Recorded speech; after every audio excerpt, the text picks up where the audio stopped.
Well, hello, everybody. It's Dr. Carmen Bryant. This is Car Chronicles. Good to see you guys again. I'm trying to build myself back up so I can come back on TikTok like I am, like I used to be. Just give me some time. But you guys can still find me on YouTube, Instagram, and on Facebook on Sunday evenings at 8:30 Pacific Standard Time. I just wanted to come on because somebody asked me a question before, like, what do you do or what do you say to individuals that come to therapy and want help with narcissist abuse, right? First thing I usually ask, and first thing I do clarify, because this right here will wean people in or out of my sessions. I'm a very honest person. I think because I'm a firstborn, number one, and number two, I served in the military. I try to be very straightforward. People that have been in narcissistic narcissistic relationships or in relationships with a narcissist have always been lied to. Had people beat around the bush. They say what they want to say, or you've been gaslighted. Put it that way. You've been gaslighted. You've been lied to. People haven't been truthful with you anyway. So I try to be very honest. And sometimes honesty just doesn't hit people the right way. Sometimes people don't want you to tell them the truth. They want you to tell them what they want to hear. They want you to tickle their ears and make them feel better. And especially if they are in denial. And a lot of times when people come to me and they're in a narcissist relationship, number one, a lot of times they don't know. They know something is wrong. They know something, a lot of times, and this has been over the course of years that I have worked with people that have been in relationships or situationships with a narcissist. They usually don't understand what they're going through, but they do understand that something is not right. And no matter what it is they do, they can never do it right. They can never fix the situation. And people make this deadly statement of, I'll do whatever I can to try to make this work. I'm going to try to fix it. I'm in counseling to try to get help for myself, to better myself so that I can better the relationship. If you know that, if you're in a relationship or in a situationship, but if you're in a relationship, it takes two people to make the relationship work. If you have one person trying to make the relationship work, guess what? It's like being in a boat in the middle of the water and one person is paddling. Well, if one person is paddling, the boat is going in a circle. It's just going in a circle.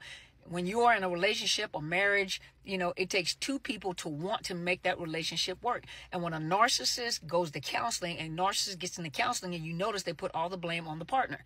Everything that's wrong with the partner, everything that the partner does wrong. The biggest problem that they usually have is when the therapist can see through it, and then they begin to, even the load.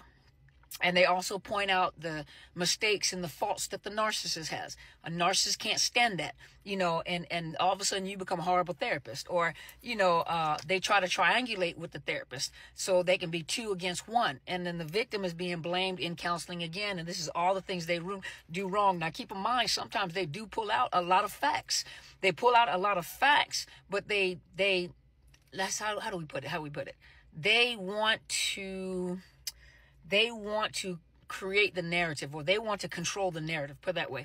They want to control the narrative. And so they'll pick out the truth, but they put a swing on it. So it's almost like, well, this is true, but this is not true. Oh, so you're telling me this? So if you're telling me, see, I told you that's true. But and sometimes it's out of context. It's not in the proper context. They don't tell what happened prior to, or, so it is when you have a couple coming in, and one of them is a narcissist, the whole session can become confusing, especially if the therapist doesn't really understand how narcissists are, and they don't stand their ground.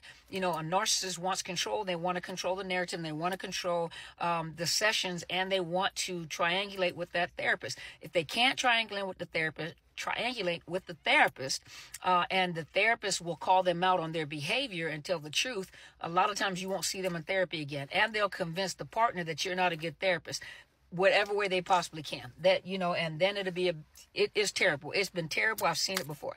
Then if you're dealing with an individual, I'm very honest, when they come in, I ask them, what are your plans? What do you want to do? And they usually like, I don't know. And I usually have to tell them, you have to figure out what it is that you want to do in order for me to help you, because a narcissist will never change. And if you guys watch my last video, if you go look at the video, I think is the infinite cycle of narcissist abuse, or the infinite cycle in the narcissist relationship, but infinite cycle of narcissist abuse, something like that I did.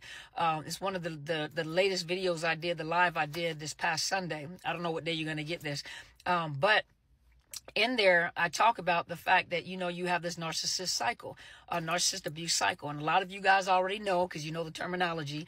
It's the idealization, it's the devaluation, it's the discard, it's the hoover, and then back to the idealization. In between there, that creates that trauma bond, the gaslighting, the projecting, the deflecting, all that stuff falls in there that creates a trauma bond. Well, that cycle itself is infinite. It never ends. As long as you are with a narcissist, that never ends.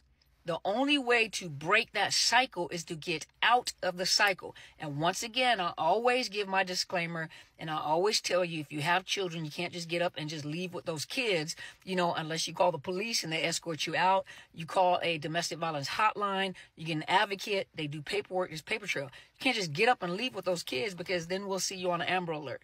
Then they'll use that against you in a court of law to say that you kidnapped the children. And then most people that I've told this to ended up getting their children taken, and placed back into the home with the narcissist parent. And they work their way up to getting total, custody of the children. And then they take away the visitation, because they're going to make you look crazy. And what parent is not going to cry and boo-hoo, or what mother or father cry and you feel crazy and you're acting crazy? No one is taking into account that you're acting crazy or you're acting the way that you are because you just lost your children. So they take it into account that you're crazy. And like I said, the narcissist is going to control the narrative. And so when they come to therapy with me, I usually always ask them, what are your plans? What do you plan on doing? And, and I tell them, I said, this is an infinite cycle that never ends. And narcissist gets worse with time. The problem they run into is that they always go back to the idealization and think about how wonderful it is to be with the narcissist. When you are in a situationship with a narcissist, every day is not a bad day. But the cycle never ends. The cycle is what the cycle is. But every day is not a bad day. Some of you enjoy, they go traveling, they go dining out, they go eating, they buy you stuff, they do. And what do you hear people say? When it's good, it's good, and when it's bad, it's bad. You put a little strychnine in some water, it's still poison, right? So a narcissist is what a narcissist is. But there are those good days, and you are so excited about the good days because that's what you're going to remember, the good days and the good times and the laughter and the jokes and the this and the that.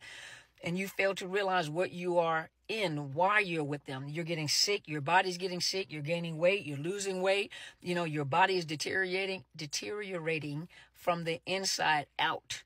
You're getting sick, you have migraines, you got vision issues, all sorts of things happening in your body. You got stuff happening in your body. You can't even find a trace of it in your family, And so once again, I always ask the question, what is your plan? Because they never change. They will never change. And most of the time, people don't even realize they're with a narcissist.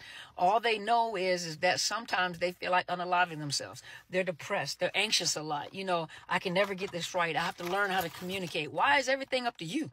You have to learn how to communicate. Why don't they have to communicate with you? You should be in marriage counseling to learn how to communicate with each other. It is a team.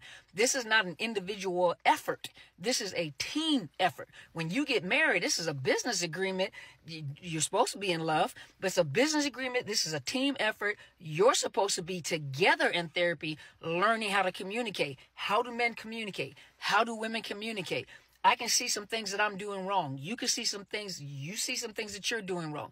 How can we make this work? The most important thing is that we love each other and we want to build this. When you have a business, when you have partners in a business, it's about the business. You're growing the business. We have to learn to get along for the business.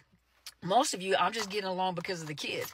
Well, your children are watching you set a pattern. So either your children are going to get out and they're going to abuse, or they're going to get abused.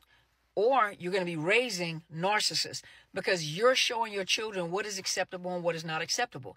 Good relationships, but not acceptable. The hugs, the kisses, the love and everything, they don't see that. And so they go out and don't know how to have a relationship because they tend to gravitate toward what was in their household. So if there was abuse or if there was a narcissist, that's what they tend to gravitate toward. And trust me, their situation will be worse than your situation. A narcissist never changes. They get worse with time, and the cycle never ends unless you break the cycle. And to break the cycle means you have to get out of the cycle. So when you go to therapy, especially if you're looking for me, now Texas, I'm open to Texas now. I'm licensed in the state of Texas now. So Texas and Washington, I accept clients. You email me, Dr. Carmen Bryant at Outlook.com if you want to get in a session. But do know you have to make up your mind as to what you want to do. They never change, and I'm not going to help you stay.